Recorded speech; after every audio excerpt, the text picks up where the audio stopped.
മുറ്റത്ത് നോക്കിയപ്പോഴെന്നാ ആണ്ട പഴുക്കാറായിട്ടൊരു കപ്പളത്തിൻ്റെ ഇല നിൽക്കുക. ചൈൽഡ്ഹുഡ് മെമ്മറീസ് റീകോൾ ചെയ്ത് നമുക്ക് നമ്മുടെ ഒരു നൊസ്റ്റാൾജിയ ഏറ്റവും ഉണ്ടാക്കിയാലോ. സാധനം ഒത്തിരി പേർക്ക് മനസ്സിലായിട്ടുണ്ടാവും, ഇല്ലെങ്കിൽ ചെറിയ കുട്ടികൾക്ക് വേണ്ടി നിങ്ങൾക്ക് ഇത് ഉണ്ടാക്കി കൊടുക്കുന്നതാണ്. കണ്ടോളൂ, വളരെ സിമ്പിളാണ്. ഇല പറിക്കുക, ഇലയുടെ ചൂട് ചെയ്ത് കളയുക, പക്ഷേ ആ തണ്ടിലോട്ട് കയറി മുറിഞ്ഞേക്കല്ലേ. അതിനുശേഷം തണ്ടിൻ്റെ ആ വളവുണ്ടല്ലോ, ആ വളവിൽ ബ്ലേഡ് വെച്ചൊന്ന് കീറി കൊടുക്കുക. മുകളറ്റം കീറുന്നതാണ് ഉചിതം. ആ കീറലിൻ്റെ നീട്ടം അനുസരിച്ച് ഇതിൻ്റെ സൗണ്ടിൻ്റെ പിച്ച് മാറിക്കൊണ്ടിരിക്കും കേട്ടോ. അതെ, നമ്മളുണ്ടാക്കിയത് PP ആണ്.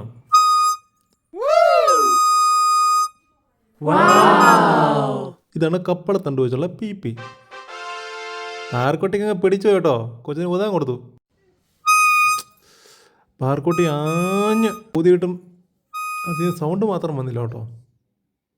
കൊച്ചിനോടാ കളി, കൊച്ചു വായം കൊണ്ടങ്ങ് ഒച്ച കേൾപ്പിച്ചു. അല്ല പിന്നെ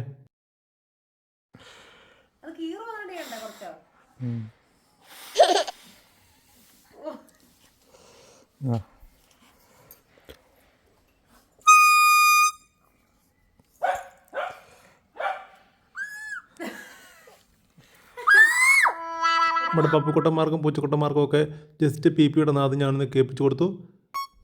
എന്തായാലും ചെവിതല കേൾക്കത്തില്ലല്ലോ, എൻ്റെ പൂണ് ചേട്ടായി കൊണ്ട പള്ള കളയാൻ അവൻ പറഞ്ഞപ്പോൾ ഞാൻ പോയി കളഞ്ഞിട്ടുണ്ട്. അപ്പോൾ ഇന്നത്തെ ഈ ഇൻസ്ട്രുമെൻറ്റ് നിങ്ങൾക്ക് ഇഷ്ടപ്പെട്ടു എന്ന് കരുതുന്നു. ഇതുപോലെയുള്ള ചൈൽഡ്ഹുഡ് വാദ്യോപകരണങ്ങൾ ഇടയ്ക്കിടയ്ക്ക് കാണിക്കുന്നതായിരിക്കും. വീണ്ടും കാണാം. ടാറ്റ.